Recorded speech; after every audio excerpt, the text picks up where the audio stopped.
Dans l'actualité de ce samedi, la réduction du train de vie de l'État. Où en est-on avec cet engagement annoncé en janvier dernier par le Premier ministre? Le gouvernement y travaille. Assurance de Christophe Dabiré.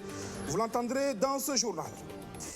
Contre le terrorisme et l'extrémisme violent, la jeunesse ouest-africaine se mobilise. À Ouagadougou, elle a lancé un appel ce samedi.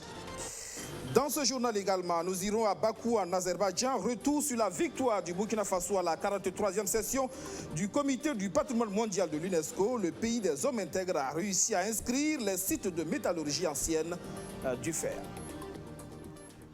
Bonsoir et ravi de vous retrouver. Les organisations syndicales la réclament.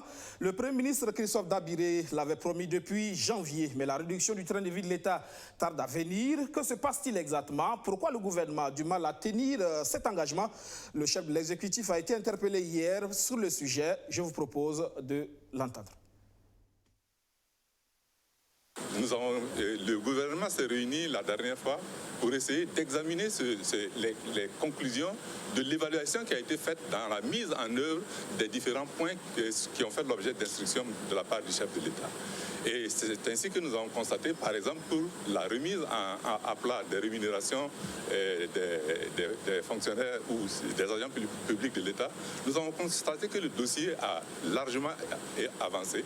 Nous avons eu des rencontres avec les partenaires sociaux et nous avons décidé de reprendre le document pour finaliser et faire en sorte que les rémunérations, la masse salariale soit réellement en conforme avec nos capacités financières au niveau du budget de l'État. Il y a d'autres points sur lesquels nous avons constaté des avancées significatives et nous sommes satisfaits de ce qui se fait, mais il faut que nous continuions à faire des efforts sur ces différents points-là pour que, à la fin de cette année, nous puissions avoir des rémunérations qui soient conformes à nos capacités, que nous puissions avoir des dépenses publiques qui soient en rapport avec nos recettes propres, parce qu'aujourd'hui, nous travaillons à faire en sorte que notre pays puisse avancer en dégageant une épargne budgétaire qui va nous permettre de faire des investissements au profit de l'ensemble des populations. Donc ce dossier avance très bien. Les instructions ont été données par le chef de l'État au cours de la rencontre que nous avons eue, au cours du Conseil des ministres, et c'est pourquoi nous avons tenu à faire l'économie à l'attention de l'ensemble des populations pour que les gens sachent que lorsqu'on parle de réduction du train de vie de l'État, nous n'avons pas rangé ça dans les tiroirs, nous sommes en train de travailler dessus, mais nous ne pouvons pas venir tous les jours vous dire « Ah, concernant les séminaires, nous avons pris telle décision, concernant les pauses café, nous avons pris telle décision, concernant les véhicules de l'État, nous avons pris telle décision », mais nous savons qu'au niveau des différents ministères et des différentes institutions, les instructions ont été données pour que, à tous les niveaux, nous puissions réduire le train de vie de l'État et nous travaillons à faire en sorte qu'il en soit ainsi. Et nous espérons que nous allons revenir encore à cette conférence nationale des forces vives de la nation autour de la remise à plat des rémunérations avec un document qui sera propre, qui aura pris en considération les préoccupations des organisations syndicales, les partenaires sociaux. Voilà pour la réponse du Premier ministre sur cette question de réduction du train de vie de l'État. C'est une volonté bien affichée par la jeunesse ouest-africaine. Elle s'engage contre le terrorisme et l'extrémisme violent. À Ouagadougou, ce samedi, un front africain de la jeunesse contre ces phénomènes a été lancé. Objectif bien clair, faire en sorte que la jeunesse africaine ne soit pas un vivier pour les adeptes de la radicalisation. Rémi Lambert-Nébier. Venus de plusieurs capitales de la sous-région, ces jeunes réunis en assemblée générale affirment leur prise de conscience sur le danger que représente la montée de l'extrémisme violent en Afrique. Ils conviennent tous de la nécessité d'une synergie d'action, d'où le Front africain de la jeunesse contre l'extrémisme violent qu'ils viennent de lancer. Et depuis Ouagadougou, le Front lance un appel à toute la jeunesse africaine. Nous appelons l'ensemble de la jeunesse africaine dans la mutualisation des énergies contre l'extrémisme violent et le terrorisme. Nous invitons tous les jeunes à une collaboration sincère et franche entre nos États en matière de renseignement.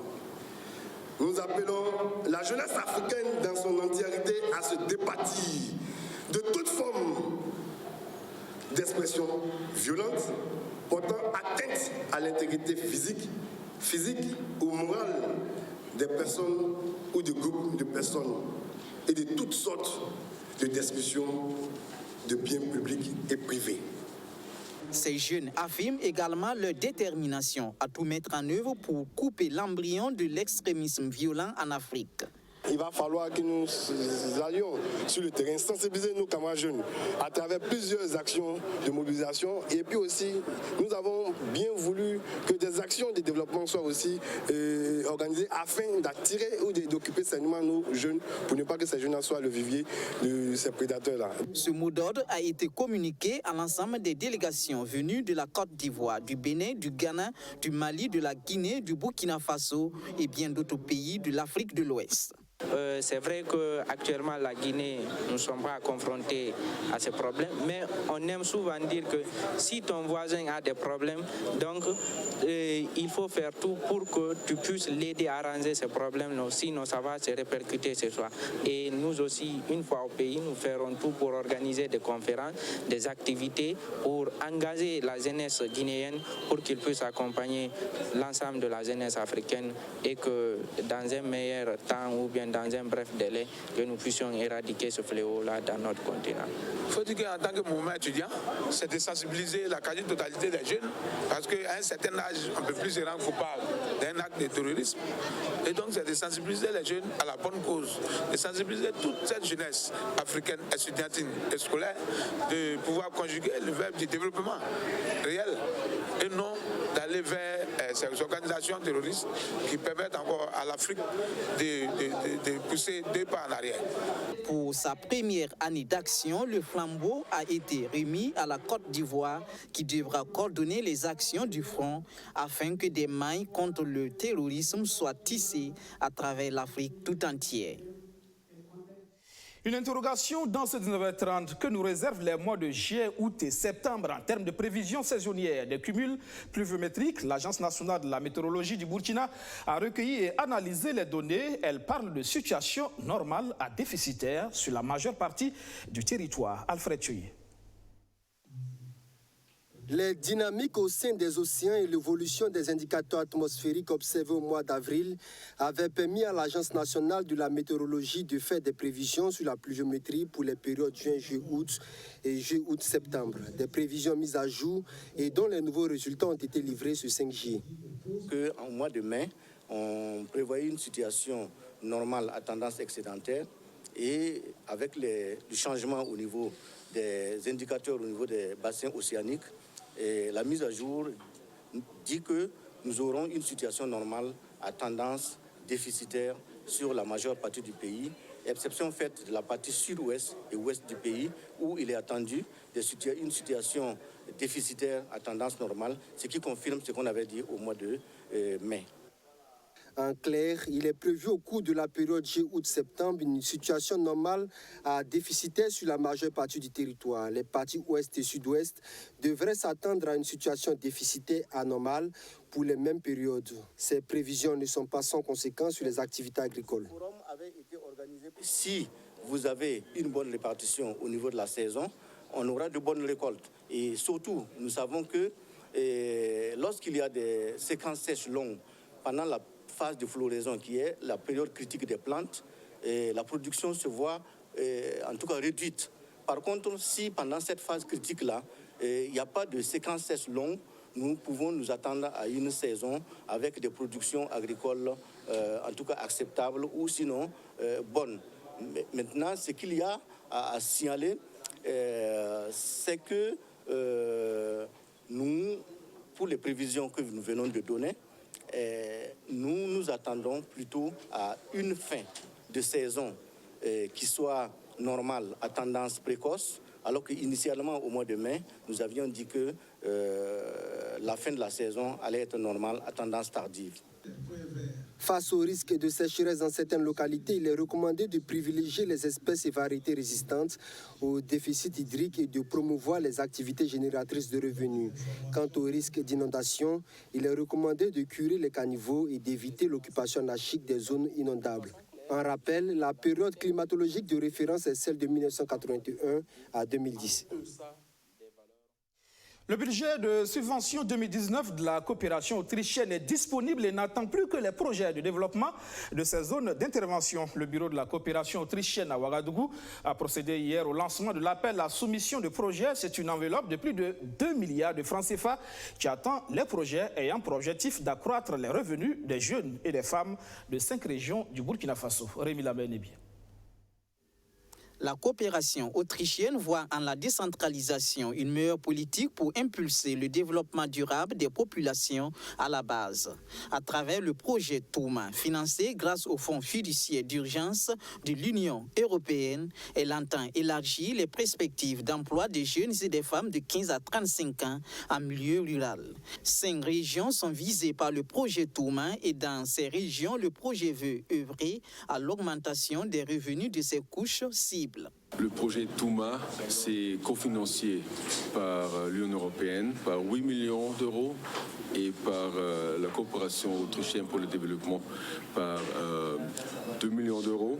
C'est un appui à la compétence professionnelle, l'entrepreneuriat et l'emploi des jeunes et des femmes dans les régions, dans certaines régions de Burkina Faso, qui sont les Cascades, les Hauts-Bassins, la boucle du Monde, le Nord et aussi la province du Soum. Les objectifs sont d'augmenter les revenus des femmes et des jeunes à travers de la promotion de l'emploi et de l'entrepreneuriat avec plusieurs outils. C'est aussi de renforcer les capacités de résilience des acteurs locaux. Et on a ici les autorités régionales qui sont notre partenaire principal, les conseils régionaux, les associations, les coopératives, etc. Aussi, bien sûr, les services déconcentrés de l'État sont fortement impliqués. Pour la mise en œuvre du projet durant l'année 2019, la coopération autrichienne dispose d'un budget de subvention de 2,180 milliards de francs CFA. Un appel à proposition de projet est lancé aux groupes socio-professionnels ciblés en vue de financer tout type de projet concourant à l'amélioration des conditions de vie des jeunes et des femmes. Les idées vont venir des personnes et des gens. Nous, on ne leur dit pas « faites ça ». C'est eux qui savent mieux ce qu'il faut. C'est eux qui savent mieux qui sont leurs besoins. On a lancé un programme en subvention et on attend maintenant des projets qui vont être jugés selon leur qualité avant dans les régions et après finalement à Ouagadougou. Divers projets économiques sont donc attendus des organisations collectives des jeunes et des femmes, des ONG locales et fondations, des organismes professionnels, des petites et moyennes entreprises, des collectivités territoriales et des centres de formation professionnelle. Les soumissionnaires de projets ont 1 mois à partir du 16 juillet prochain pour postuler en déposant leur candidature dans les représentations locales du projet Touma à l'adresse mail du projet ou dans les hauts commissariats et mairies de certaines zones d'intervention du projet. La pratique à la peau dure au Burkina Faso malgré l'existence de lois. Le mariage d'enfants, 44% des femmes sont mariées avant l'âge de 18 ans, disent les statistiques, mais l'espoir reste permis. La lutte se poursuit à travers notamment la plateforme multisectorielle de prévention et de l'élimination du mariage d'enfants. Sandrine Zougouri. Le mariage précoce est un phénomène qui continue de prendre de l'ampleur au Burkina Faso, malgré l'adoption en 2015 de la stratégie nationale de l'élimination du mariage d'enfants. Selon quelques résultats sur les inégalités du genre, plus de 44% des femmes sont mariées avant l'âge de 18 ans. Des statistiques qui interpellent le gouvernement à redoubler d'efforts dans ses actions. C'est d'ailleurs ce qui fait l'objet de cette première session ordinaire de la plateforme multisectorielle de prévention et de l'élimination du mariage d'enfants. Dans ce sens, le gouvernement, à travers mon département, s'est résolument engagé dans la promotion de l'abandon du mariage d'enfants par la mise en œuvre des projets dénommés Sukao Raoulé ou lutte contre le mariage d'enfants. Financé par la Banque mondiale à hauteur de 2,252 520 500 francs CFA, ce projet touche 5 régions, à savoir la boucle du Monde, le centre-est, l'Est, les Hauts-Bassins et le Sahel. Pour Laurence Marshall-Ilboudo, l'abandon du mariage précoce doit être une affaire de tous les Burkinabés, car aujourd'hui, sa pratique a un caractère culturel. Il y a un contexte culturel aussi qui se veut mariage de famille, tôt. Mais vous savez, le plus souvent, la culture est pervertie par les hommes, parce qu'avant, les gens mariaient leur fille tôt, mais la fille n'allait pas en union, elle restait en famille jusqu'à ce qu'elle ait une maturité, 18 ans, avant d'aller être à son mari. Maintenant, dès qu'on donne la fille, elle va dans le couple. Et c'est difficile. C'est difficile pour la femme, c'est difficile pour les familles, parce que c'est une enfant, c'est une mineure, elle ne sait pas comment tenir un foyer. Donc d'où la nécessité de faire comprendre aux gens qu'il est important qu'on laisse la jeune fille mûrir, qu'elle soit à maturité avant d'aller en union. Le projet Soukabe Raouli, prévu prendre fin en 2019, a été prolongé jusqu'en 2023. Et cette session est le lieu pour ces acteurs engagés de définir les grandes orientations en matière de promotion de l'abandon de mariage forcé. La ministre invite alors la population à jouer sa partition, surtout en mettant l'accent sur la sensibilisation. Deuxième plan d'action. En bref, au CAMES, le Conseil africain et malgache pour l'enseignement supérieur et la recherche, c'est visiblement l'heure de la purge qui a sonné. Un certain nombre d'enseignants, dont le professeur Augustin Louada, selon le communiqué de l'institution africaine, a été suspendu. Il a reproché au professeur de l'université Ouagadougou de tordre le cou aux règles d'éthique et de déontologie, notamment son manque de neutralité, d'objectivité et d'impartialité dans la gestion du comité technique spécialisé des sciences juridiques et politiques, structure qu'il a présidée. Le professeur Louada est ainsi suspendu à titre conservatoire de toute participation aux travaux de la 41e session des comités consultatifs interafricains en attendant d'autres conclusions. À présent, voyons cette initiative qui suscite l'adhésion de l'épouse du chef de l'État et du maire de Ouagadougou. 112 heures de vacances sans drogue. C'est un projet de l'artiste chanteur Skimo qui vise à lutter contre la consommation de la drogue par les jeunes. Il s'agit de faire de l'animation musicale grand public dans les quartiers de la capitale burkinabé, tout en véhiculant des messages de sensibilisation contre ce fléau. Abdourazak Traoré. Un plateau artistique dressé à ciel ouvert en plein cœur de Ouagadougou, dans le quartier Padoua. Il est question d'ouvrir l'animation au grand public. Un public composé de jeunes, de notabilités coutumières, d'autorités politiques administratives qui dansent au rythme des chansons. Sensibiliser dans l'ambiance contre la consommation de la drogue, sensibiliser les jeunes pour qu'ils abandonnent ce fléau qui obscurcit l'avenir de la nation. Voilà tout le sens des 72 heures de vacances sans drogue. La drogue est mauvaise. Tout à l'heure, quelqu'un l'a dit, la drogue vous conduit soit au cimetière, soit en prison. Dans tous les cas, la drogue, c'est un enfer. Alors, une jeunesse qui s'adonne à la drogue, alors que nous avons mis tous nos espoirs en elle, je ne sais pas ce que vous en pensez, mais ça veut dire que devant nous, il n'y a pas d'avenir. L'épouse du chef de l'État associe ainsi son image aux 72 heures de vacances sans drogue, un événement qui va du postulat selon lequel la répression seule ne pourrait résoudre la problématique de la consommation de la drogue.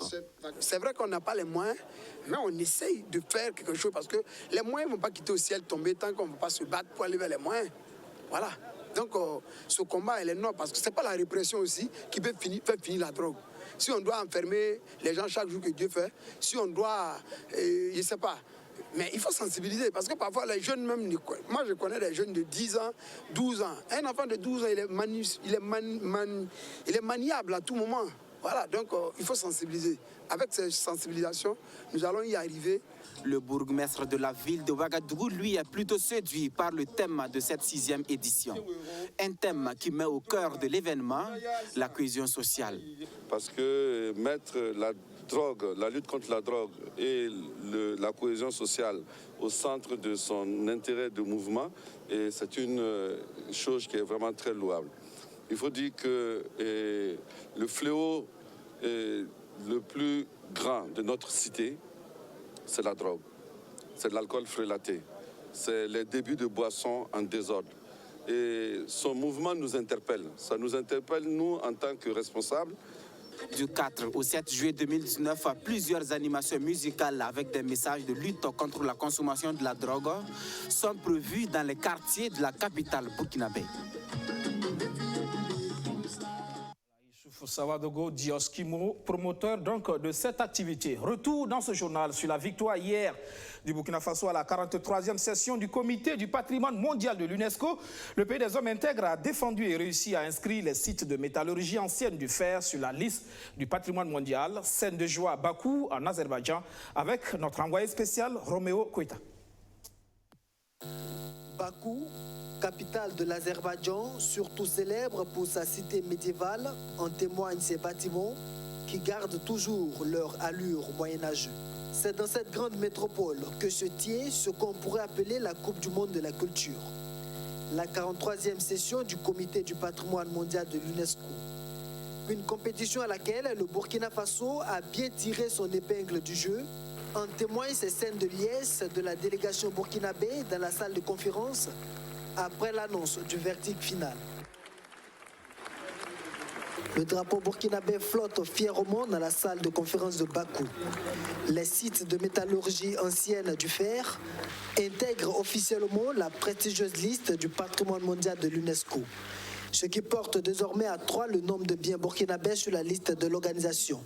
Un pari réussi pour la délégation venue de Ouagadougou. Un bien d'une telle importance classé, c'est un événement très important pour notre pays puisqu'il s'agit à travers ce site-là de faire savoir à l'humanité que l'Afrique, il y a 3000 ans, était déjà dans une logique de technologie très poussée par rapport à l'extraction du fer.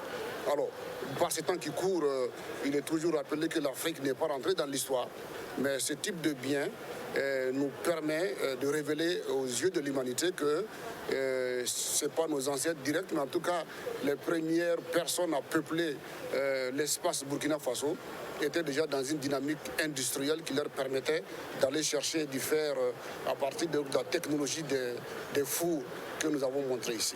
C'est très important de savoir que dans son pays, il y a un endroit important et que la communauté internationale reconnaît cela. Et ma fierté, d'abord, c'est la situation actuelle du Burkina Faso est telle que c'est difficile. Les gens ne sont pas contents du fait du terrorisme, du fait des attaques djihadistes. Les gens ne sont pas contents du fait qu'il y ait une Coupe d'Afrique des Nations et que le Burkina Faso ne participe pas. Et dans cette ambiance, si le ministère de la Culture arrive à offrir cette joie au peuple burkinabé, je crois qu'il y a des raisons d'être très fiers. Pour arriver à ce sacre, il a fallu non seulement bien préparer le dossier de candidature, mais aussi faire preuve de stratégie. Non seulement tous les pays africains, à travers la stratégie qu'on a arrêtée à Ouagadougou, ont soutenu le dossier, mais nous avons été également soutenus au sein du comité par, en tout cas, les grosses frontières, entre guillemets, de ce monde-là. Nous avons entre autres la Hongrie, le Brésil et le Canada, l'État parti d'Azerbaïdjan qui nous a soutenus également. Et en tout cas, il y a eu également la Tunisie. Comme vous savez bien, la Tunisie, en tout cas, a une grande influence au sein du comité. Tous ces pays-là, en tout cas, nous ont soutenus, ils ont reconnu la valeur universelle exceptionnelle de notre bien. Les sites métallurgiques anciens du fer constituent le seul bien africain proposé pour inscription sur la liste du patrimoine mondial. Il s'agit d'un bien en série composé de 5 éléments repartis dans 5 localités du pays. Ils comprennent une quinzaine de fourneaux d'ébou, des mines d'extraction de minerais et quelques traces d'habitation. Abdoulaye Sawadogo, chef du village de Tiwega, l'une des localités abritant ces hauts fourneaux, a fait le déplacement de Bakou. Son rêve est devenu réalité. Je suis très satisfait d'être là, d'être à Azerbaïdjan, d'être à Bakou et que ça se couronne par une inscription. C'est un site de travail, une travail de réduction de fer et on a besoin par moment de se ressourcer par rapport à nos parents, par rapport au savoir-faire ancestral que nos parents avaient. Ce sacre historique est le couronnement d'un travail de recherche débuté il y a une trentaine d'années. Depuis la découverte du premier site par le professeur Jean-Baptiste Kietega, l'un l'un des premiers archéologues d'Afrique de l'Ouest. En dépit de l'inscription du site du Burkina Faso, il faut noter que l'Afrique demeure toujours sous-représentée dans le patrimoine culturel mondial. Le bien supplémentaire que vient d'inscrire le Burkina Faso porte désormais à 96 le nombre de biens africains sur les 1093 que compte le patrimoine mondial de l'UNESCO. Le prochain défi pour le Burkina Faso sera de protéger et de conserver ces 3 sites. Et sur cet aspect, les autorités burkinabées présentes ici à Bakou rassurent que les dispositions vont être prises pour assurer la pérennité des biens burkinabés, mais également faire leur promotion à l'échelle internationale et nationale. Envoyé spécial à Bakou, Roméo Koueta. Le sourire à Bakou donc, le rire à Ouagadougou avec ce nouvel espace de création et de diffusion de l'humour. Ça s'appelle l'Atelier du Rire. Il a été inauguré jeudi dernier par le Cercle des Arts Vivants. C'est désormais la 2e scène exclusivement dédiée à l'humour dans la capitale burkinabé. Alfred Thuy. L'activité est en plein essor, ses adeptes de plus en plus nombreux. L'humour en tant qu'art de la scène connaît un succès sans précédent, mais la question des infrastructures se pose avec acuité. Une culture sans infrastructure n'est que vent qui passe.